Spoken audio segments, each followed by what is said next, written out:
Okay, talking about the violin plot now. Now this is the reason that I guess this was designed in the first part is essentially a KDE plot on either side right here. And so the idea is just using its standard form.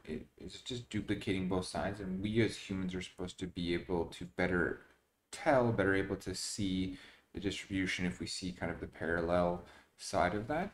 I don't know if I really believe that because it is entirely possible, but it doesn't seem like it to me it's not the most helpful. But what our eyes are very good at noticing symmetry.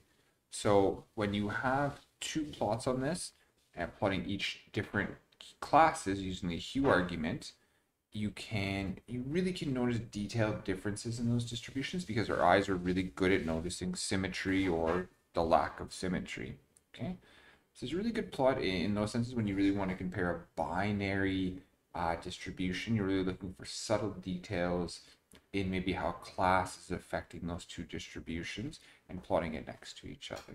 But really, in its essence, it is just the KDE plot duplicated on either side.